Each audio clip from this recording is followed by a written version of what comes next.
Bible గ్రంథాలు తెరుద్దామండి. ఇది మన అంశం 2 కొరింథీ పత్రిక 5వ అధ్యాయం 17వ వచనం ఒకసారి మనం చదువుదాం. 2 కొరింథీ పత్రిక 5వ అధ్యాయము 17వ వచనం ఒకసారి మనం చదువుదామండి. చాలండి, చాలంతవరకు చాలు. ఈ రోజు నుంచి మనం ఏమంటాం? నూతన సంవత్సరం, కొత్త సంవత్సరం అంటాం కదా. అయితే కొత్త సంవత్సరం చేసుకున్న వాళ్ళు, కేక్ కటింగ్ చేసుకున్న వాళ్ళు, కొత్త బట్టలు వేసుకున్న వాళ్ళు, విలువైన బట్టలు వేసుకున్న వాళ్ళు, మంచి నగలు ధరించుకున్న వాళ్ళు నూతన సృష్టి కాదు. ఎవరి యందు ఉండాలంట? మనం క్రీస్తునందున్న ఎడల. చదివారు కదా, నా మొహం ఇంక చూడటం ఏంటి? క్రీస్తునందున్న ఎడల వాడు నూతన సృష్టి. అంటే ఈ ఒక్కరోజు మందిలో వచ్చి కనిపించి వెళ్ళిపోతే సరిపోదు. ఈ ఒక్కరోజు వచ్చి వాగ్దానాలు తీసేసుకొని చీటీల కార్డులాగా వస్తే సరిపోదు. ఏమండి? క్రీస్తునందు ఉండాలి. క్రీస్తులో ఉంటేనే వాళ్ళు నూతన సృష్టిగా అవుతారంట. ఈ కొత్త సంవత్సరం అందరం కళ్ళకళ్ళాడిపోతూ ఉంటాం. కొంతసేపటికి మళ్ళా ఏదా రాజా తదా ప్రజ. అయితే అలా కోరుకోవట్లేదు దేవుడు. ఏదో మందిలో ఉన్న ఒక గంట సేపు కళ్ళకళ్ళాడిపోవడం, మంచి జ్యువెలరీ, మంచి ప్యాంటు షర్ట్ వేసుకుని మంచి చీర కట్టుకొని మెరిసిపోవడం కాదు. అంటే ఈ లోక సౌందర్యం కాదు దేవుడు కోరుకునేది. అంతరంగ సౌందర్యాన్ని ఆయన కోరుకుంటా ఉన్నాడు. ఎవరి యందు ఉండాలంట?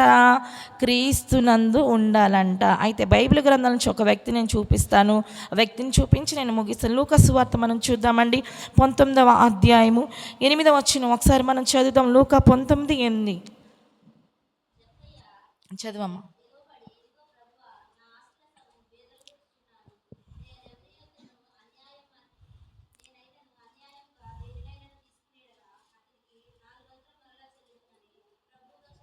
చాలు. ఇక్కడ మనం చూస్తూ ఉంటే క్రీస్తునందున్న ఎడల వాడు, లేదంటే క్రీస్తునందున్న ఎడల ఆమె, క్రీస్తునందున్న ఎడల ఏ బిడ్డైనా సరే నూతన సృష్టి అని మనం చదువుతున్నాం కదా. లూకా సువార్త 19వ అధ్యాయంలో మనం చూస్తూ ఉంటే జక్కయ్య గారి గురించి దేవుడు అక్కడ మంచి మాట వ్రాయించాడు. జక్కయ్య గారు యేసు ప్రభువుని చూడాలని, యేసు ప్రభు వారు ఎరుకో పట్టణం వస్తూ ఉంటే ఆయన చూడాలని ఆశ జక్కయ్యకి కలిగింది, దేవునికి కలగలేదు. దేవునికి ప్రతిరోజు మనం ఆయనతో మాట్లాడాలని ఆయన ఎదురు చూస్తూ ఉంటాడు, కానీ మనకు మాత్రం ఉండదు కదండి. దేవుడు ఎదురు చూస్తూనే ఉంటాడు. వీళ్ళు ఎప్పుడు ప్రార్థన చేస్తారా, ఎప్పుడు కార్యాలు చేద్దామా, వీళ్ళు ఎప్పుడు నా కొరకు సాక్షులుగా నిలబెట్టుకొని వీళ్ళని బట్టి 10 మందిని మందిరానికి నడిపిద్దామా అని ఆయన చూస్తూ ఉంటే మనకు మాత్రం నువ్వు కొంతసేపు పక్కనుండయా, ఏ క్రిస్మస్కో, ఏ న్యూ ఇయర్కో, మరలా బతికి బాగుంటే ఏ ఈస్టర్కో, ఏ గుడ్ ఫ్రైడే రోజు వచ్చి నీ మందిలో కన్నీటి ప్రార్థన చేస్తానయ్యా, నువ్వు ఈ కొంతసేపు పక్కనుండయా మనం అంటూ ఉంటాం కదండి.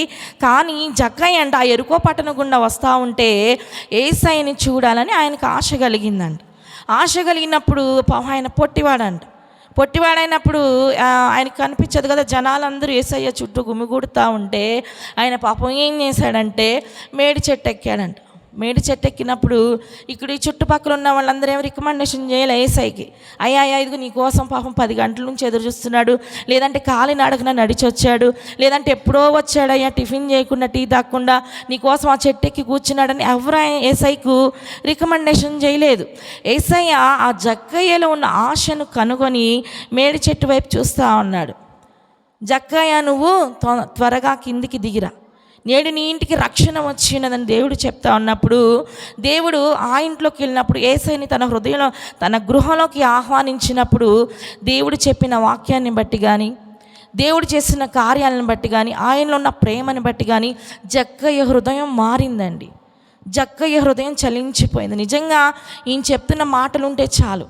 దేవుడు ఏం చెప్తా ఉన్నాడు?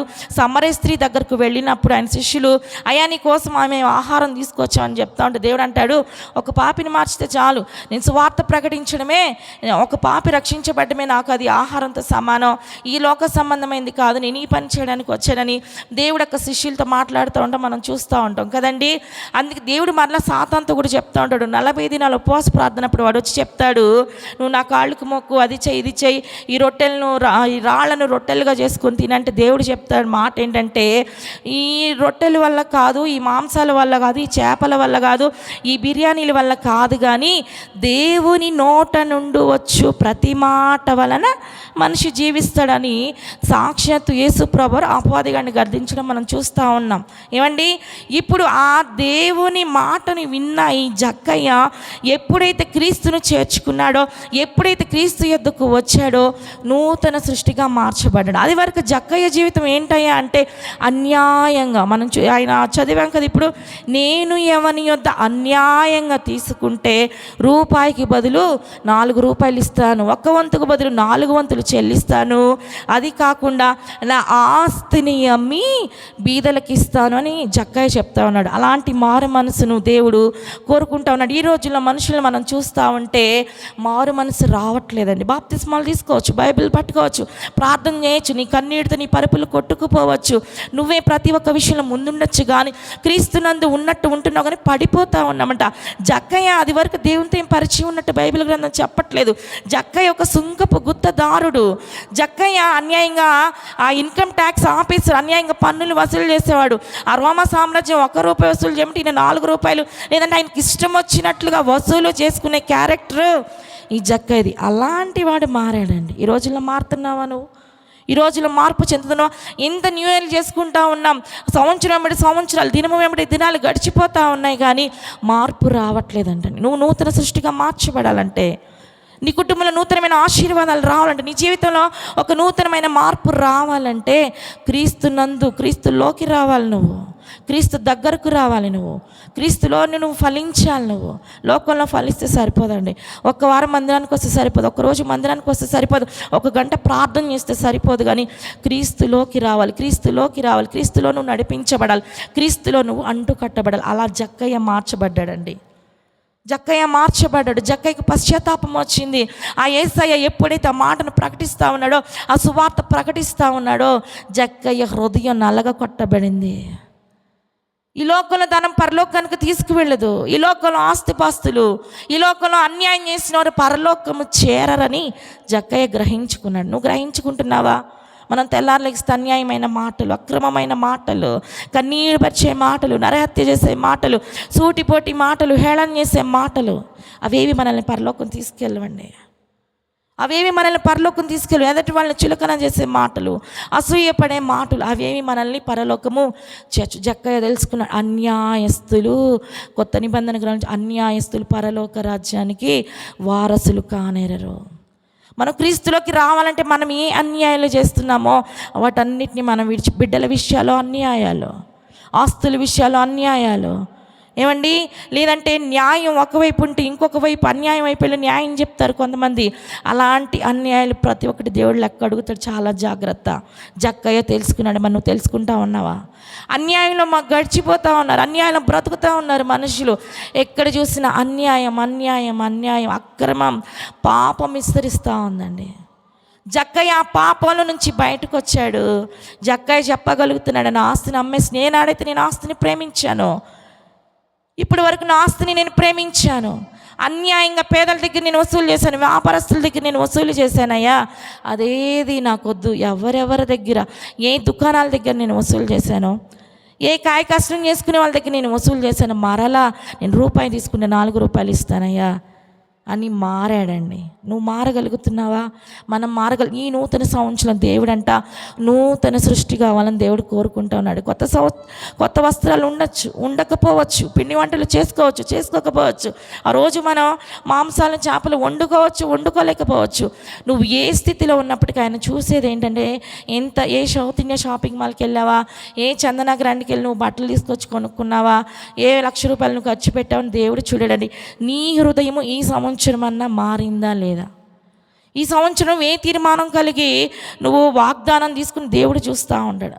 ఆటకైతనంగా చాలామంది చెప్తూ ఉంటారు, ఈ వాగ్దానాలు నిజంగా నేను నిన్న అన్నయ్య చూసినప్పుడు ఏ అపాయము రాకుండా ఆయన కాపాడుతున్నాను అన్నయ్యకి వాగ్దానం. తెల్లారు లెగిస్తే అన్నయ్య పనిచేసేవాడు. నిజంగా అది చూడండి, ఎంత ఒక మనిషి మాట్లాడినట్లే అనిపించింది. తమ్ముడు చూస్తూ ఉంటే, నేను నిన్ను ఆశీర్వదిస్తాను. తమ్ముడి జీవితాలు ఇప్పటివరకు ఆశీర్వాదాలు కోల్పోయి ఉన్నాడు. నిజంగా ఈ సంవత్సరం అంతా పట్టిందల్లా బంగారమే. ఆ వాగ్దానం ఎత్తిపట్టి వాళ్ళు ఏం చేయాలి? ప్రార్థన చేయాలి. చేసినప్పుడు దేవుడు ప్రతిదినం ఈ సంవత్సరం అంతా వారి జీవితాల్లో నెరవేర్చుకుంటూ వచ్చాడు. నేను ఈ పాత సంవత్సరం ముందే నేను ప్రార్థన చేసుకుంటూ వచ్చా, దేవా మరి ఈ సంవత్సరం నా జీవితం ఒక మలుపు తిరగాలయ్యా, ఈ సంవత్సరం నేను నీ కొరకు వాడబడాలి, ఈ సంవత్సరం నేను ఈ సువార్త ప్రకటించడానికి బయటికి వెళ్ళాలయ్యా, నేను ఇంట్లో పరిమితం అయిపోతున్నాను. దేవుడు నాకు పాటలు పాడే తలాంత ఇచ్చాడు, ప్రార్థన చేసే తలాంతు, వాక్య పరిచర్య చేసే తలాంత ఇచ్చాడు. నేను ఈ అంట్లకి ఈ బట్టలకి పిల్లలకి పరిమితం అయిపోతుంది. దేవుడు చెప్తా ఉన్నాడు, నీ మరణం వరకు నేను నిన్ను నడిపిస్తాను అని దేవుడు నాకు వాగ్దానం ఇచ్చాడండి. నిజంగా నాకు చాలా సంతోషం. నేను చనిపోయే వరకు ఆయన ఇంకా నాకు తోడుగా ఉంటాడంతే. ఏ స్థితిలో ఉన్నా, ఏ పరిస్థితిలో ఉన్నా దేవుడు నన్ను వాడుకోవడానికి సిద్ధంగా ఉన్నాడని దేవుడు రాత్రి నాతో మాట్లాడాడండి. ఆ వాగ్దానం చూసినప్పుడు చాలా సంతోషం అనిపించింది. అంటే దేవుని మాటకు మనం సరెండర్ అయినప్పుడు, దేవుని మాటను మనం విశ్వసించినప్పుడంట మనం నూతన సృష్టిగా మార్చబడతాం. మరి మనం మార్చబడుతున్నామండి.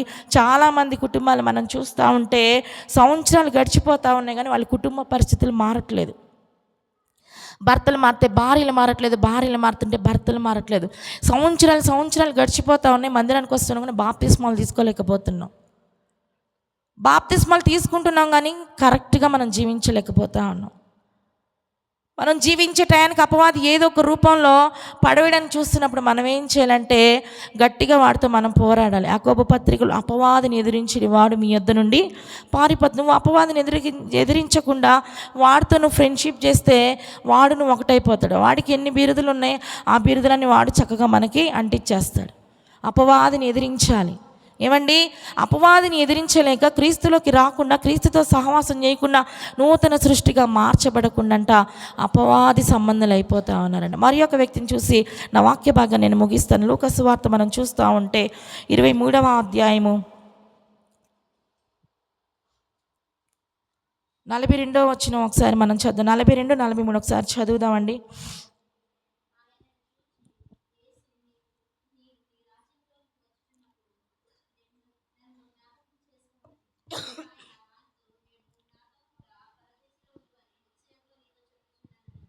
చాలండి. ఇక్కడ మనం చూస్తూ ఉంటే సిలువ మీద దొంగ అండి. ఇద్దరు దొంగలను యేసుప్రభు వారికి అటువైపు ఇటువైపు వేసినప్పుడు ఒక దొంగ అంటా ఉన్నాడు, ఏమంటా ఉన్నా, నిన్ను నువ్వు రక్షించుకొని మమ్మల్ని కూడా నువ్వు రక్షించు. ఆయన హృదయం ఏం మారలేదు. దేవుని గురించి అందరూ అక్కడ ఏడుస్తూ ఉన్నారు. ఎందుకు అంతమంది ప్రలాపిస్తూ ఉన్నారు? ఆయన చేసిన అద్భుతాలను బట్టి స్త్రీలే కానీ శిష్యులే కానీ ఎక్కడికక్కడ అంతా చెదురైపోయి కొంతమంది ఏడుస్తూ ఉండి బాధపడుతూ, ఆ దొంగ తెలుసుకోలేకపోతున్నాడు. మన కోసం ఏడవడానికి ఎవరూ రాలేదు, మరి ఈ నీతిమంతుడి కోసం ఎందుకు ఏడవడానికి వచ్చారు? ఈయన ఒకప్పుడు స్వస్థతలు చేసిన వాడు కదా, ఈయనకి ఎందుకు ఇలాంటి గతి పట్టింది, అసలు ఏంటని ఆయన ఆలోచన చేయలేకపోగా ఆయన అంటా ఉన్నాడు, నిన్ను నువ్వు రక్షించుకొని నన్ను కూడా నువ్వు రక్షించు. ఎందుకు రక్షించి? ఇంకా నువ్వు దొంగతనాలు చేయడానికి ఆయన రక్షించాలా దేవుడు? ఇంకా నువ్వు ఇప్పుడు గజ దొంగవయ్యా, బందిపోటు దొంగవయ్యా, ఇంకా దొంగ అవడానికి దేవుడు ఆయన్ని రక్షించాలి. ఆయనకు మార్పు లేదండి. క్రీస్తు దగ్గరే ఉన్నాడు కానీ క్రీస్తులోకి రావడానికి ఆయన గ్రహించుకోలేకపోతున్నాడు. ఇంకో దొంగ అయితే ఆయనకు బుద్ధి చెప్తా ఉన్నాడు. ఏమని చెప్తా ఉన్నాడు తెలుసా? నువ్వు ఇంకా తెలుసుకోలేకపోతున్నావు, ఇది మనం తప్పు చేశాం కాబట్టి మనకి శిక్ష కరెక్టే, కానీ ఆయన ఏ తప్పిదము చేయలేదని ఆ దొంగ గ్రహించుకున్నాడండి. ఆయనలో ఏ తప్పిదము లేదు. ఆయన మంచివాడు, ఆయన నీతిమంతుడు, ఆయన పరిశుద్ధుడు, ఆయన ఎన్నో అద్భుతాలు చేసినవాడు, చనిపోయినవని బ్రతికించిన దేవుడు. ఆ నీతిమంతుని నువ్వు అనడానికి నువ్వు సరిపోవయ్యా, నువ్వు నోరు మూసుకొని ఉండని ఇంకొక దొంగ బుద్ధి చెప్తా ఉన్నాడని ఆ దొంగ గ్రహించుకున్నాడు. ఈయన గొప్పవాడు, ఈయన నీతిమంతుడు, ఈయన పరిశుద్ధుడు, ఈయన దగ్గర ఎన్నో అద్భుతాలు ఉన్నాయి. ఆ యేసయ్య చూపుగా ఆయన సరెండర్ అయిపోయి అంటా ఉన్నాడు, యేసు నీ రాజ్యంలో వచ్చినప్పుడు, అంటే నీ రాజ్యంలోనికి వచ్చినప్పుడు నన్ను జ్ఞాపకం చేసుకోమని అడుగుతా ఉన్నాడంటే ఆయన మరలా రాబోతా ఉన్నాడని ఈ దొంగకు తెలుసు. మరలా ఆయన రాబోతా ఉన్నాడు, రెండవ రాకల్లో రాబోతా ఉన్నాడు కాబట్టి ఈ దొంగ గ్రహించుకొని అంటా ఉన్నాడు, అయ్యా నువ్వు నిజంగా అద్వితీయమైన దేవుడివే, నువ్వు నిజంగా గొప్పవాడివే, నువ్వు నిజంగా మహోన్నతుడివే. అయ్యా నువ్వు నీ రాజ్యంతో వచ్చినప్పుడు, నీ దూతలతో వచ్చినప్పుడు, పెండ్లి కుమారుడుగా వచ్చినప్పుడు నన్ను ఒక్కసారి నీ రాజ్యంలో జ్ఞాపకం చేసుకోమంటే దేవుడు చెప్తా ఉన్నాడు, నువ్వు ఇప్పటి వరకు దొంగవు కదా, ఇప్పటి వరకు నువ్వు అబద్ధాలు, ఇప్పటి వరకు ఎంతమంది చంపావు, ఇప్పటి వరకు ఎంతమంది రక్తాన్ని చూసావు అని దేవుడు అనలేదండి. నిశ్చయంగా నువ్వు నాతో కూడా పరదేశంలో ఉందని దేవుడు ఆ దొంగకి వాగ్దానం ఇచ్చినట్లుగా మనం చూస్తాం. దేవుని దగ్గరకు ఎప్పుడైతే వచ్చాడో ఈ దొంగ నరకానికి పోకుండా ఆయనతో ఉండడానికి దేవుడు అవకాశం ఇచ్చాడండి. దేవుని దగ్గరకు రాబట్టి, దేవునికి ఆయన సపోర్ట్ చేయబట్టి, దేవుని మంచితనాన్ని ఆయన తెలుసుకోబట్టి, దేవునిలో ఉన్న ఆయన శక్తిని ఆ దొంగ గ్రహించుకోబట్టి అవకాశం వచ్చింది. ఇంకో దొంగకు రాలేదు. చాలామంది ఇంకొక దొంగలాగా తప్పుకుంటూ పోతూ ఉన్నారు. దేవుడు పక్కనే ఉన్న, బైబిల్ ఇంట్లోనే ఉన్న, చదవలేకపోతూ ఉన్నారండి. నువ్వు నూతన సృష్టికి ఎలా మార్చబడబోతావు? పక్కనున్న దొంగ నూతన సృష్టిగా మార్చబడ్డాడండి. నూతన సృష్టిగా మార్చబడ్డాడు. అప్పటి వరకు చేసిన దొంగతనాలు, అప్పటి వరకు చేసిన రేపులు, అప్పటి వరకు చేసిన మర్డర్లు, ఎంతమంది చంపాడు, ఎంతమంది రక్తాన్ని ఒలికించాడో అవన్నీ ఆ సిలువలో ఒప్పుకొని ఉంటాడు బహుశా. దేవుడు అందుకే అవకాశాన్ని ఇచ్చాడు. దేవుడు ఏం చెప్తున్నాడు? పాపముతో ఉంటే ఎవరు పరిశుద్ధత లేకుండా ఎవరు ఆయన్ని చూడలేరని లేఖన భాగం సెలవిస్తూ ఉంది. దేవుడు ఏం చెప్తున్నాడు? నిశ్చయంగా నేడు నీవు నాతో కూడా పరదేశంలో ఉంటావంటే ఆయన పాపాన్ని ఒప్పుకున్నాడు కాబట్టే దేవుడు ఆ మాట చెప్పగలిగాడు. అలాంటి పశ్చాత్తాపం రావాలి ప్రియ సహోదరి సహోదరుడా. ఇప్పటివరకు 2025 సంవత్సరం వరకు, ఇప్పటి వరకు నీకు ఒక 20 సంవత్సరాలే ఉండొచ్చు, 30 ఉండొచ్చు, 40 ఉండొచ్చు, 50 ఉండొచ్చు, లేదంటే ఎంత వయసు అయినప్పటికీ నూతన స్వభావం ఈ దినం నుంచి మనం తీర్మానం తీసుకొని జీవించాలి. తీర్మానం తీసుకున్న సరే తీర్మాన ప్రకారం జీవించే శక్తి నువ్వు నాకు ఇవ్వయ్యా అని మనం అడగాలి. పేతురు నీళ్ళలో మునిగిపోతా ఉంటే పేతురు ఎవరి సహాయాన్ని అడిగాడు? తోమారా, ఆంద్రియారా, యాకోబురా అని పిలిచాడు ఆ పిల్లల. దేవా నేను నశించిపోతా, నేను పడిపోతా, నేను మునిగిపోతా ఉన్నాను, నువ్వు నన్ను రక్షించని దేవుని సహాయాన్ని కోరుకున్నాడండి. ఈ రోజులో నువ్వు మునిగిపోతా ఉన్నావు, తీర్మానాలు తీసుకుని తప్పిపోతూ ఉన్నావేమో. నూతన సృష్టిగా మార్చబడాలనుకున్నా నువ్వు చేసే పనులను బట్టి, అక్కడ సహవాసాలను బట్టి, లేదంటే ఇరుగు పొరుగు వారి సహవాసాలను బట్టి, ఎక్కడెక్కడ కూర్చుంటున్న విధానాన్ని బట్టి, కుటుంబంలో ఉన్న పరిస్థితులను బట్టి నువ్వు జారిపోతూ ఉంటే, దేవా నేను జారిపోతా ఉన్నా, నా తీర్మానాలు నేను పడిపోతూ ఉన్నా, ఈ లోకంలో నేను పడిపోతూ ఉన్నా, పేతుని చేపట్టుకున్న దేవా నన్ను నువ్వు పట్టుకుని సంవత్సరం నుంచైనా నూతన సృష్టిగా నువ్వు నన్ను మార్చాను. నువ్వు అడగడానికి సిద్ధంగా ఉన్నావు ప్రియ సహోదరి సహోదరుడా. నూతన సృష్టిగా మార్చు అయ్యా చూడు ఒకసారి. నూతన సృష్టిగా మార్చబడడానికి నువ్వు సిద్ధంగా ఉన్నావా? దేవుడి దినాన నిన్ను నన్ను పరిశీలన చేస్తూ ఉన్నాడు, నిన్ను నన్ను పరీక్ష చేస్తూ ఉన్నాడు.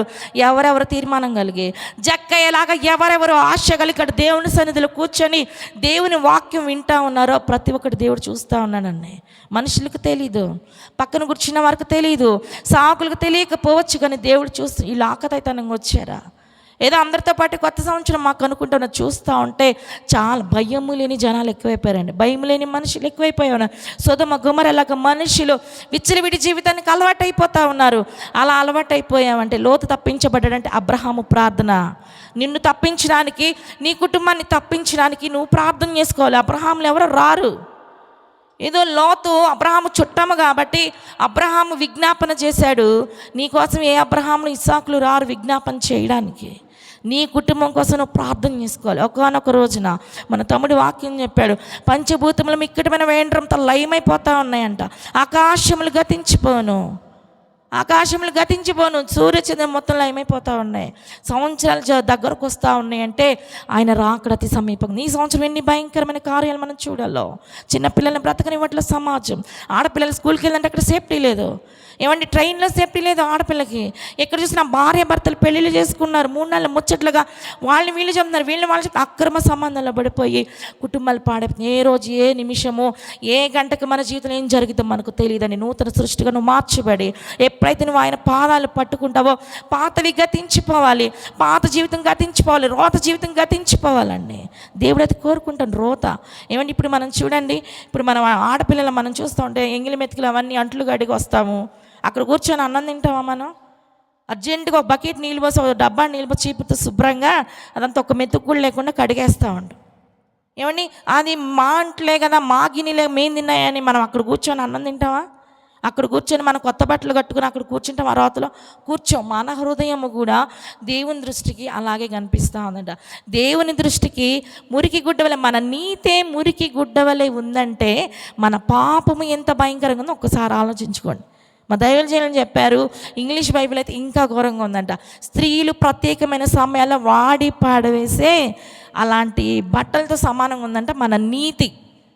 చూడండి ఆడపిల్లలకి అర్థమైపోయింది నేను చెప్పిన మాట. ఏమండి అవంటే మనకు అసహ్యం, తీసి పక్కన పడేస్తాం, కాల్ చేసి డస్ట్బిన్లో పడేస్తూ ఉంటాం. అలాగుందంటండి మన నీతి.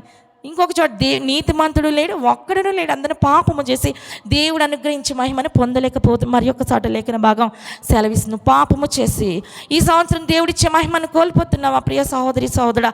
పాపము చేయకుండా నువ్వు తీర్మానం చేసుకోవాలి. దేవుని సన్నిధి అంటే నిర్లక్ష్యం అయిపోతూ ఉంది. ఇప్పుడు ఛత్తీస్గఢ్లో మొన్న నేను చూస్తూ ఉంటే క్రిస్మస్ జరుగుతూ ఉంటే ఆ క్రిస్మస్ తాత అన్నాం కదా, అక్కడ సెట్టింగ్ చేసుకున్నాయి మొత్తం. ఏం చేస్తే శాంటాక్లాస్ తాత మొత్తం ఛత్తీస్గఢ్లో ఆ బజరంగ్ దళ్లో ఆ యవ్వనస్తులు వచ్చండి మొత్తం చెల్లాచెదురు చేసేసారు. ఆరాధన జరగడానికి లేదు, మీటింగ్లు జరగడానికి లేదు. మనమైతే ఏదో రోడ్డు మీద పెట్టేసుకున్నాం. కాకినాడ అటు సైడ్ అయితే పర్మిషన్ తెచ్చుకోవాలి మీటింగ్లు పెట్టాలంటే. వాళ్ళు ఇష్టం ఉంటే ఇస్తారు, లేకపోతే లేదు. పైనుంచి ఆర్డర్ వస్తే ఇవ్వద్దంటే లేదు. సువార్త లేదు, వాక్యం లేదు. వాక్యం ఉన్నప్పుడే దేవుని సన్నిధికి నువ్వు రావాలి. ఒకనొక రోజు నీ మందిరాలు తాళాలు వేయబడతాయి, ఒకనొక రోజు నీ మందిరాలు నెట్టివేయబడతాయి, ఒకనొక రోజు సేవకులు చంపబడతారు. ప్రవీణ్ పగడాలు గారు చనిపోయారండి. చెప్పలేం ఏ సావుకుల మీదకి ఏ మరణం రాబోతుందో తెలియదు, ఎవరు హతసాక్షులుగా మారబోతున్నారో తెలియదు. సావుకులు ఉండగానే వాక్యం విని నేర్చుకోవాలి. సావుకులు ఉండగానే, సావుకురాలు ఉండగానే వాక్యాన్ని విని బలము పొందాలండి. సావుకులు అంటే గౌరవం ఉండదు. సావుకులు అంటే గౌరవం ఉన్నా లేకపోయినా పర్లేదు కానండి, దేవుడు అంటే భయభక్తులు కలిగి మనము జీవించాలి. దేవుని సన్నిధి అంటే నిర్లక్ష్యం, ఉపవాస ప్రార్థన అంటే నిర్లక్ష్యం, కన్నీటి ప్రార్థన అంటే నిర్లక్ష్యం, మిగతా క్రమాలంటే నిర్లక్ష్యం. ఈ నిర్లక్ష్యం నిన్ను ఎక్కడ తీసుకెళ్ళిదో తెలుసా? నిత్య నాశనానికి నడిపించింది. ఎక్కడ నడిపించిందండి? నిత్య నాశనము. నిత్య నాశనం అంటే నీకు ఎల్లప్పుడూ అక్కడ ఏముంటుందంటే ఏడుపులు, పండ్లు కొరుకుతాయి, అగ్ని ఆరదు, పురుగు చావదు. అలాంటి పరిస్థితులకు నువ్వు వెళ్ళకూడదు. అంటే జక్కయ్య ఎలాంటి మారు మనసు, జక్కయ్య ఎలాంటి నూతన సృష్టి కలిగిన జీవితం రావాలంట. దొంగకు వచ్చిందండి. ఇంకొక దొంగ యేసయ్య పక్కనే ఉన్న తెలుసుకోలేకపోయాడు. ఆయన ఎగతాళిని చేస్తున్నాడు, హేళన చేస్తూ ఉన్నాడు. అలాంటి దొంగ వల్ల నీ జీవితం ఉందా? ఒక్కసారి నేను నువ్వు పరిశీలన చేసుకోవాలి. ఎంతసేపు టీవీలు, ఎంతసేపు సీరియల్. ఏముందండి ఆ టీవీలో, సీరియల్లో? ఒక దైవజనుడు చెప్తా ఉన్నాడు, యాకోబు దర్శనంలో చూస్తూ ఉంటే ఆ చువ్వలు, చినారు జంగిసాలు అనుకుంటా, ఆ చువ్వల్ని పెడతా ఉంటే ఆయన చూస్తూ ఉన్నప్పుడంట ఆ చువ్వల ప్రకారమే మొత్తానికి ఆయన ఏదైతే వాళ్ళ మామ మోసం చేయాలని చూస్తూ ఉన్నాడో, తనని ఏదైతే చేయాలని చూస్తున్నాడో, యాకోబు పక్షాన దేవుడుండి అవే పిల్లల్ని పెట్టడానికి దేవుడు కృప చూపించాడు. ఒక దైవజనుడు చెప్తా ఉన్నాడు, దర్శనంలో చూసింది చూసినట్టుగా యాకోబు జీవితంలో దేవుడు నెరవేర్చాడు. మీరు సినిమాలు చూస్తున్నా, టీవీలు చూస్తున్నా అవి మీ జీవితంలో నెరవేర్చబడతాయి అంట. ఎందుకో తెలుసా? కోడలు నేర్చుకుంటూ ఉంటుంది, అక్కడ టీవీలో కోడలు ఎలా ఏడిపిస్తుంది అత్తని. ఎందుకో తెలుసా? నీ పిల్లలు చాలామందిని చూస్తూ ఉంటే నాకు ఇప్పుడు సిగ్గేస్తూ ఉంది, తల్లిదండ్రులతో పాటు పిల్లలు సినిమాలు చూస్తూ ఉంటున్నారు. ఈ రోజుల్లో సినిమాలు ఎంత భయంకరంగా ఉన్నాయి, ఆడపిల్లల వేషాలు ఎంత పాపము, ముద్దులు పెట్టుకుని ఎంత భయంకరంగా ఉందండి. ఆ పాపం నీతో పాటు నువ్వు చూసి నీ పిల్లలు కూడా చూసి నేర్చుకున్నారు. ఏం చూపిస్తున్నావు నీ బిడ్డలకి? నూతన సృష్టిగా మార్చబడాలంటే వాళ్ళు పాపానికి బానిసలు అయిపోతూ ఉన్నారు, డ్రగ్స్కి బానిసలు అయిపోతూ ఉన్నారు, మందుకు బానిసలు అయిపోతూ ఉన్నారు. ఎంతసేపు నీ పిండి వంటలు, ఎంతసేపు నువ్వు పొయ్యి దగ్గర నుంచి కదలో, ఎంతసేపు పిల్లలకు అది పెట్టాలి, ఇది పెట్టాలి. అది కాదు, శరీరానుసారమైన ఆహారం ఉన్న, లేకపోతే ఆత్మానుసారమైన వాక్యం ఇచ్చి వాళ్ళని బలపరచాలి. అలా బలపరిచే తల్లిగా, తండ్రిగా మీరు ఉంటున్నారా? నేను ఉంటున్నానా? మనల్ని మనం పరిశీలన చేసుకోవాలి. నూతన సృష్టిగా మార్చబడాలి. పిల్లలకి ప్రార్థన చేయడం నేర్పించాలి, పిల్లలకి వాక్యం చేయడం నేర్పించాలి. నువ్వు చదవాలి, నీ కుటుంబం చదవాలి, నీ భర్త చదవాలి, నీ బిడ్డలు చదవాలి. వాక్యం ఏంటి? కొంతమందికి న్యూస్ పేపర్ చదివే అలవాటు ఉంటుంది, కొంతమందికి వేరే పుస్తకాలు చదివే అలవాటు ఉంటుంది, కవిత్వాలు రాసే అలవాటు. అవేవి కాదు, కానీ దేవుని గ్రంథం చదువుతూ ఉంటే నీ జీవితంలో ఒక గొప్ప మేలు, నీ జీవితానికి ఒక గొప్ప మార్పునివ్వడానికి ఆయన కృప చూపిస్తాను. దేవుని గ్రంథం చదవడానికి చేతులు రావండి. ఎక్కడెక్కడ కూర్చొని నోటికి వచ్చినంత మాటలు పేలుతూ ఉంటాం మనం. ఎవరెవరో దగ్గర మనం సహవాసాలు చేస్తూ ఉంటాం, టీవీతో, ఫోన్లతో, వాటితో వీటితో. అక్కడే అవి ఏవి నిన్ను నూతన సృష్టిగా మార్చలేవండి. గంటలు కూర్చున్నామంటే మాటలు తెగవు. కూర్చున్నామంటే సమయం ఎంత అయిపోయిందో తెలియదు, ఆకలి అయిందో లేదో తెలియదు. అలాంటి స్థితిలో ఉండి నువ్వెవరు నిన్ను నూతన సృష్టిగా మార్చలేరు. సరిపడా నిన్నేం పాపంలో పడేస్తావు అని తీసుకెళ్ళిపోయి. ఈ నూతన సంవత్సరం దేవునికి ఇష్టమైన బిడ్డగా నువ్వు జీవిస్తున్నావు లేదా? మనల్ని మనం పరిశీలన చేసుకోవాలి. ప్రార్థన చేసుకుందాం మోకరించి. ఏ స్థితిలో నువ్వు వచ్చావో నాకైతే తెలియదు, కానీ వాగ్దానాలు తీసుకోవాల్సిన వారైతే వాగ్దానం నాకు మంచి అయ్యా, ఈ సంవత్సరం నా పరిస్థితి ఏంటో నీకు తెలుసు, ఆ వాగ్దాన ప్రకారం జీవించాలి, నాకు తగిన వాగ్దానం నువ్వు ఇవ్వయ్యా అని వాగ్దానం తీసుకునేవాడైతే వాగ్దానం కోసం ప్రార్థన చేసుకునండి. దేవుడు అంటే ఇప్పటివరకు చిల్లరగా ఆటకైతనంగా ఉంటే అలాంటి స్థితి నాకు వద్దయ్యా, ఇప్పుడైనా భయభక్తులు కలిగి నూతన సృష్టిగా నేను మార్చబడాలయ్యా. జక్కయ్యకి ఇచ్చిన మార్పు, దొంగకి ఇచ్చిన మార్పు నాకు కూడా కావాలి ప్రభా. నేనేమని ఎద్దన అన్యాయంగా బిహేవ్ చేశానేమో, అన్యాయంగా నేను కూడా ఆక్రమించానేమో, అన్యాయంగా ఆస్తులు తెచ్చుకున్నాను, అంతస్తులు తెచ్చుకున్నాను, అన్యాయంగా నేను ఏ దీవెనలు సంపాదించు వాటన్నిటి నుంచి నువ్వు నన్ను విడిపించట్టు, అన్యాయాన్ని నేను విడిచిపెడుతున్నాను ప్రభా అని ప్రతి ఒక్కరు ప్రార్థన చేద్దాం. మాటల ద్వారా ఏమైనా బాధ పెట్టావేమో ఈ సంవత్సరం నుంచి అయ్యా, నీకు ఇష్టమైన బిడ్డగా నూతన సృష్టిగా నా జీవితాన్ని నేను మార్చుకునే భాగ్యాన్ని నువ్వు నాకు ఇవ్వు. నీ సన్నిధిని విడిచిపెట్టి వెళ్ళనివ్వద్దు నాయన. నాయన. జక్కయ్య నీ ఎద్దుకు వచ్చినప్పుడు నూతన సృష్టిగా మార్చబడ్డాడయ్యా. నేను నా కుటుంబం కూడా నీ ఎద్దుకు వచ్చి నూతన సృష్టిగా మార్చబడాలని ప్రార్థన చేయ ప్రియ సహోదరి సహోదరుడా. నువ్వు లోకంలో ఎక్కడ కూర్చున్నా, ఏ టీవీల ముందు కూర్చున్నా, ఏ ఫోన్ల ముందు కూర్చున్నా, ఎక్కడ కూర్చున్నా అవి ఏవి నేను నూతన సృష్టిగా మార్చలేవు. కానీ నా యేసయ్య నిన్ను